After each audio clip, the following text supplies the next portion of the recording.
Hello everyone. ఇవాళ మనతో పాటు ఉన్నారు సీనియర్ జర్నలిస్ట్ దాము బాలాజీ గారు. వారితో మాట్లాడదాం.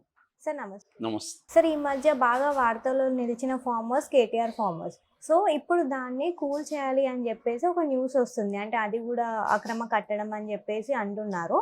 సో హైడ్రా రంగంలోకి దిగింది కాబట్టి దాన్ని కూడా కూల్ చేస్తారని చెప్పి వార్తలు వస్తున్నాయి. సో దాంట్లో ఎంతవరకు నిజం ఉంది సార్? కేటీఆర్ ఫామ్ హౌస్ అంటారు దీన్ని. యాక్చువల్గా ఇది కేటీఆర్ పేరుతో లేదు, వాళ్ళ బావమరిది రాజ్ పకాల ఆయన పేరుతో ఉంది. సో దాన్ని ఇప్పుడు కూల్ చేస్తున్నారని ఒక వార్త ఇప్పుడు వైరల్ అయింది. ఇప్పటి నుంచో అంటున్నారు. యాక్చువల్గా ఇప్పుడు కొత్తగా మళ్ళీ వైరల్ అయింది. యాక్చువల్గా జన్వాడ ఫామ్ హౌస్ని కూల్చేయాలని ఎప్పటి నుంచో అంటున్నారు. హైడ్రా వచ్చినప్పటి నుంచి కూడా దాని మీద కన్నుంది. ఆల్రెడీ రెవెన్యూ అధికారులు, ఇరిగేషన్ డిపార్ట్మెంటు, ఎలక్ట్రిసిటీ డిపార్ట్మెంట్ వీళ్ళందరూ కూడా వెళ్ళి అక్కడ సర్వేలు చేశారు. అది బఫర్లో జోన్లో ఉందని, ఎఫ్టీఎల్లో ఉందని, ఇలాగ రకరకాల వార్తలు వచ్చాయి. దాంతో దాని ఒరిజినల్ ఓనర్ వచ్చి ప్రదీప్ రెడ్డి, ఆయన పేరుతో ఉంది.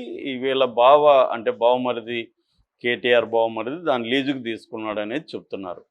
సో ఈ ప్రదీప్ రెడ్డి హైకోర్టుకి వెళ్ళాడు. నేను అది నిర్మించిందేమో 2014లో నిర్మించారు వేరే వాళ్ళు, నేను దాన్ని 2019లో కొనుక్కున్నాను, అప్పుడు అన్ని అనుమతులు దానికి ఉన్నాయి, అవన్నీ చూసే నేను కొనుక్కున్నాను. సో అనుమతులు ఉన్నాయి కాబట్టి కూల్చివేయొద్దని చెప్పండి అని వీళ్ళు వెళ్ళారు. ఎవరు? ప్రదీప్ రెడ్డి హైకోర్టుకి వెళ్ళారు. హైకోర్టు ఏం చెప్పింది, అలాగా స్టే ఇవ్వడానికి కుదరదు, చట్ట ప్రకారం వెళ్ళమని మనం చెప్తాం. చట్ట ప్రకారం మీకు నోటీసులు ఇవ్వాలి, మీరు అక్రమ కట్టడమా కాదా అనేది మీరు ప్రూవ్ చేసుకునే అవకాశం మీకు ఇవ్వాలి. సో మీరు కోర్టుకు లీగల్గా అప్పుడు రండి. సో ఇప్పుడు మేము దాన్ని ఆపమని అంటే స్టే ఇవ్వాలని అంటే స్టే ఇవ్వలేము అని చెప్పారు. దాని తర్వాత మరి ఎందుకు రేవంత్ రెడ్డి ప్రభుత్వం దాన్ని కోల్చకుండా ఆగిందో తెలీదు. ఎందుకంటే రేవంత్ రెడ్డి ప్రభుత్వం హైడ్రా విషయంలో కొద్దిగా విచిత్రమైన విన్యాసాలు చేస్తున్నట్టుగా మనకు అర్థమవుతుంది. కాన్సెప్ట్ పరంగా అది మంచి కాన్సెప్టు, థియరాటికల్గా మంచి వ్యవహారం అది. ఎందుకంటే చెరువుల ఆక్యుపేషను అనేది మనకు తెలుసు. కాలువలు, చెరువులు హైదరాబాదులో వందలాది కాలువలు కావచ్చు, 80 చెరువులు ఎంతో ఉన్నాయి. అవన్నీ కూడా ఆక్యుపేషన్కి గురవడం వల్లనే హైదరాబాద్లో కొద్దిగా వర్షం పుట్టినా కూడా ఇదవుతుంది. సో రెండోది డ్రైనేజ్ సిస్టమ్ సరిగలేదు. ఎందుకంటే మల్టీ స్టోరీడ్ బిల్డింగ్స్, అందులో కూడా మల్టీ స్టోరీడ్ బిల్డింగ్లు ఇచ్చేస్తారు. ఆ మల్టీ స్టోరీడ్ బిల్డింగ్లో వాడే ఇదంతా కూడా సరిపోయే డ్రైనేజీలు అక్కడ లేవు. అందుకని కొద్దిగా వర్షం పడినా కూడా మెయిన్ సిటీస్లో, ఆ మధ్య నేను సోమాజిగూడలో చూశాను, వితిన్ నిమిషాల్లో వీధులు ఇక్కడ వరకు లోతులు వచ్చేస్తున్నాయి. ఇంకా మా బస్తీల పరిస్థితి, లోతట్టు ప్రాంతాల పరిస్థితి చెప్పాల్సిన అవసరం లేదు.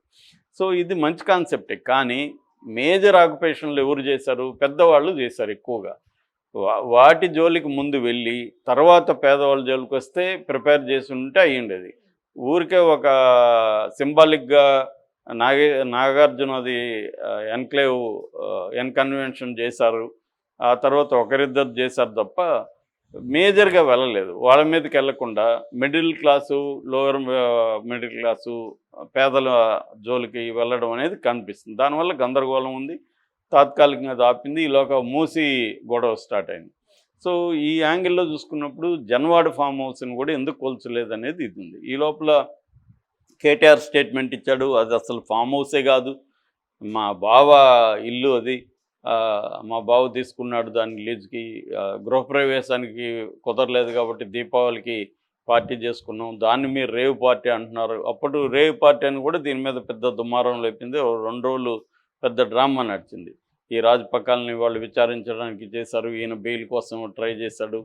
తర్వాత విజయ్ మద్దూర్ అని ఒక ఎన్ఆర్ఐని వీళ్ళు, ఆయన బ్లడ్లో డ్రగ్స్ ఉందని చెప్పారు. ఆయనేమో నేను అమెరికాలో తీసుకున్నాను డ్రగ్ అన్నాడు. కొన్ని దేశాల్లో ఏమో డ్రగ్స్ లీగల్. ఇప్పుడు ఆ మధ్య నేను థాయిలాండ్ వెళ్ళాను, థాయిలాండ్లో ఎక్కడ చూసినా అమ్ముతున్నారు మామూలుగా బయట. సో ఇప్పుడు నేను థాయిలాండ్లో తీసుకొని ఇక్కడికి వచ్చాను అనుకో, ఇక్కడ నాకు బ్లడ్ టెస్ట్ చేస్తే డ్రగ్స్ ఉంటుంది, ఇక్కడేమో నేరం, మరి అక్కడేమో లీగల్. సో అదే ఆయన విజయ్ మద్దూరి అదే అడుగుతున్నాడు.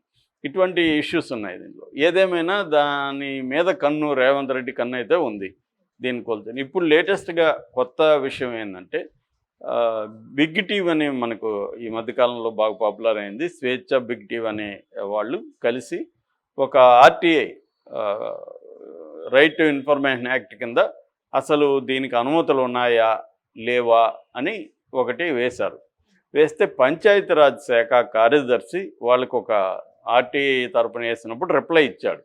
అతను ఏమన్నాడంటే పంచాయతీరాజ్కి అసలు దీనికి ఇది అక్రమం కట్టడం, మేము ఆల్రెడీ నోటీసులు ఇచ్చాము. జూలై 6, 2022లో ఒక నోటీసులు ఇచ్చాము. జనవరి 30, 2023లో ఒక నోటీస్ ఇచ్చాము. ఫిబ్రవరి 8, 2023లో ఒక నోటీస్ ఇచ్చాము. కానీ ఈ 3 నోటీసులకు కూడా రాజపాకాల నుంచి ఇప్పటివరకు రిప్లై లేదు. కాబట్టి ఇది అక్రమం కట్టడం అనేది ఈ ఆర్టీఐ ద్వారా బిగ్ టీవీ బయటపెట్టింది. బిగ్ టీవీ అంటే కొంత pro Revanth Reddy channel. So వాళ్ళు బయటపెట్టి ఇప్పుడు దీన్ని అసలు ఇది ఇప్పటివరకు ఇది అక్రమం కట్టడం కాదని చెప్తున్నాడు, వీళ్ళు అంటున్నాడు.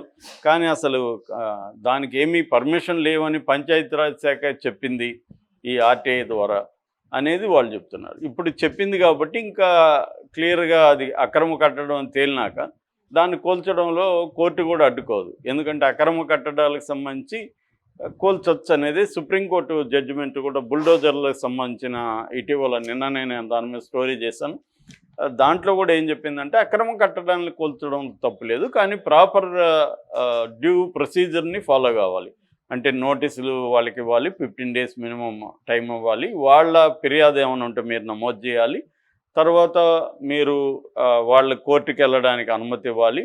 దీన్నంతా కూడా డీటెయిల్ ప్లాట్ఫామ్లో ఇన్ఫర్మేషన్ పెట్టాలి. దాని తర్వాత కోర్టుకు కూడా మీరు మ్యాజిస్ట్రేట్కి కానీ కలెక్టర్కి కానీ డీటెయిల్గా నివేదిక సబ్మిట్ చేయాలి. ఇవన్నీ అయినాక కూలుస్తున్నప్పుడు కూడా వీడియో రికార్డ్ చేయాలి. ఇవన్నీ కూడా కోర్టు ఒక గైడ్లైన్స్ని, దేశవ్యాప్తంగా గైడ్లైన్స్ని సుప్రీంకోర్టు ఫ్రేమ్ చేసింది. ఆ గైడ్లైన్ హైడ్రా అయినా గీడ్రా అయినా ఆ గైడ్లైన్స్ ఫాలో కావాల్సిందే. ఇది ప్రధానంగా యోగి మీద వెళ్ళిన పిటిషన్లకు సంబంధించి సుప్రీంకోర్టు ద్విసభ్య ధర్మాసనం Gavai BR Gavai and KV Viswanathan ఈ జడ్జిలు ఇద్దరు కలిసి ఇచ్చిన తీర్పు. ఆ తీర్పు ప్రకారం ఒకవేళ జన్వాడ ఈ ఫామ్ హౌస్ అక్రమ కట్టడం అయితే రాజపాకాలకి వీళ్ళు నోటీసులు ఇవ్వాలి, ఆయనకి టైం ఇవ్వాలి, ఆయన కోర్టుకి వెళ్ళే అవకాశం ఇవ్వాలి. కోర్టుకి వెళ్ళినాక అక్కడ కూడా ఇది అక్రమ కట్టడం అని కానీ ప్రూవ్ చేయాలి. అక్రమ కట్టడం అని ప్రూవ్ చేయాలంటే గవర్నమెంట్కి ఒక ఇబ్బంది ఉంది. ఎందుకంటే ఇప్పుడు హైడ్రాకి ఇబ్బందులు అవే. హైడ్రా ఇప్పుడు నేను ఒక దగ్గర ఒక ఇల్లు కట్టుకున్నాను, నాకు అన్ని అనుమతులు ఇచ్చేశారు, నేను ఇల్లు కట్టుకున్నా. ఇప్పుడు వచ్చి నువ్వు అది ఎఫ్టీఎల్లో ఉంది అంటే, ఎఫ్టీఎల్ అంటే ఫుల్ ట్యాంక్ లెవెల్ లేదా బఫర్ జోన్లో ఉంది, నీది కూల కొట్టేస్తాను అంటే మరి వాళ్ళు ఇచ్చారు కదా, వాళ్ళ మీద ఎందుకు చర్య తీసుకోవట్లేదు? వాళ్ళు ఇస్తేనే కదా నేను కట్టుకున్నాను. సో అట్లాగే ఎవడో బిల్డర్ ఉంటాడు, బిల్డర్ నాకు అమ్ముతాడు, బిల్డర్ అన్నీ చూపించాడు, ఇవన్నీ ఉన్నాయి డాక్యుమెంట్స్ అని, నేను చూసి కొనుక్కున్నాను. ఇప్పుడు వచ్చి నా ఇల్లు కూలగొడితే ఎవరు బాధ్యులు? బిల్డర్ కదా బాధ్యుడు, నేను కాదు కదా ఆక్యుపై చేసింది. సో నేనేం చేయాలి? మరి అన్ని అనుమతులు ఉన్నాయి కాబట్టి నేను తీసుకున్నా ఫ్లాట్. ఇట్లాంటి ఇష్యూలు చాలా ఉన్నాయి. అందువల్ల అది అంత ఈజీ కాదు. లీగల్ బ్యాటిల్స్లకు కానీ వెళితే హైడ్రాకి అంత సాధ్యం కాదు ఎంత చేసినా. ఎందుకంటే ఇవన్నీ చిక్కుముళ్ళు, అంత సులభంగా లేదు. సో కాబట్టే హైడ్రా దూకుడు అనేది తగ్గింది. ఇప్పుడు మూసీ దీని మీదకి వెళ్ళింది, మూసీ దీని మీద కూడా కేసులు వేస్తున్నారు, ఉద్యమాలు జరుగుతున్నాయి. అంటే రేవంత్ రెడ్డి చేస్తున్న పథకాలు మంచివే, కానీ ఆ ప్రొసీజర్ని ఎలా తీసుకెళ్లాలనే దాంట్లో రేవంత్ రెడ్డి కొంత ఇబ్బంది పడుతున్నట్టుగా మనకు కనబడుతుంది.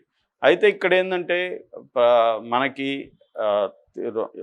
మొత్తం దేశవ్యాప్తంగా కానీ ముఖ్యంగా 2 తెలుగు రాష్ట్రాల్లో రివెంజ్ పాలిటిక్స్ అనేది బలంగా కనబడుతుంది. ఏ పార్టీ అధికారంలో ఉంటే ప్రతిపక్ష పార్టీలని నాయకుల్ని ఇబ్బందులు పెట్టడం, ఫోర్స్ చేయడం, వాళ్ళల్లో కొంతమంది తమ పార్టీలకు వచ్చేట్టుగా వాళ్ళని ప్రెజర్ చేయడం, పొగబెడతారంటారు కదా, పొగబెట్టినప్పుడు ఎలుకలు ఊరేళ్ళలోంచి బయటకు వస్తాయి. అట్లాగే ప్రతిపక్ష నాయకులకు పొగబెడతాయి అంటే వాళ్ళ మీద కేసులు, వాళ్ళ ఆస్తులు అక్రమం ఇంకోటో చెప్పి వాళ్ళ ఆస్తుల ధ్వంసం, వాళ్ళ ఆర్థికంగా వాళ్ళని దెబ్బ కొట్టడం, ఇవన్నీ చేస్తున్నప్పుడు ఏం చేస్తారు? వాళ్ళు విధి లేక మన పార్టీలో చేరతారు. సో ఈ పని రేవంత్ రెడ్డి కూడా చేస్తున్నాడు. ఒకప్పుడు రేవంత్ రెడ్డి కూడా బాధితుడే దీనికి. రేవంత్ రెడ్డిని కేసీఆర్ అర్ధరాత్రి అరెస్ట్ చేయడం, చివరికి వాళ్ళ కూతురు పెళ్ళికి కూడా ఆయన బేడీలు వేసుకొని రావాల్సిన పరిస్థితి ఏర్పడడం ఇవన్నీ మనం చూసాం. ఇప్పుడు ఒకప్పుడు విక్టిమ్గా ఉన్న రేవంత్ రెడ్డి ఇవాళ మళ్ళీ కేసీఆర్ ఫ్యామిలీ మీద, కేటీఆర్ ఫ్యామిలీ మీద తీవ్రంగా విరుచుకుపడడం, కేసులు పెట్టడం, ఆస్తులు కూలగొట్టడం ఈ కార్యక్రమంలోకి వచ్చినట్టు కనబడుతుంది. అక్కడ అంతే. ఒకప్పుడు జగన్ తెలుగుదేశం వాళ్ళని అత్యంత దారుణంగా అరెస్టులు చేయడం, చివరికి చంద్రబాబును కూడా 53 రోజులు పెట్టడం ఇవన్నీ చేశాడు. ఇప్పుడు చంద్రబాబు ప్రభుత్వం అదే చేస్తుంది జగన్ మీద. అంటే ఈ రివెంజ్ పాలిటిక్స్ అనేవి ఏమవుతుందంటే ప్రజల పరిపాలన, గవర్నెన్స్ కావచ్చు, అడ్మినిస్ట్రేషన్ కావచ్చు, అభివృద్ధి, సంక్షేమం వీటి మీద దృష్టి పెట్టడం మానేసి ఈ రివెంజ్ పాలిటిక్స్లోకి ఈ ప్రభుత్వాలు కూరుకుపోయినట్టుగా మనకు కనబడుతుంది. అందులో భాగంగానే ఈ జన్వాడ ఫామ్ హౌస్ ఇది దాదాపు 7 ఎకరాలు అని చెప్తున్నారు. అందులో 6,700 గజాల్లో బ్రహ్మాండమైన బిల్డింగ్ కట్టారని చెప్తున్నారు. సో దాన్ని మరి కూల్చేస్తే కేటీఆర్కి ఇబ్బంది కలుగుతుందా? దీంట్లో హైకోర్టు ఏమైనా జోక్యం చేసుకుంటుందా?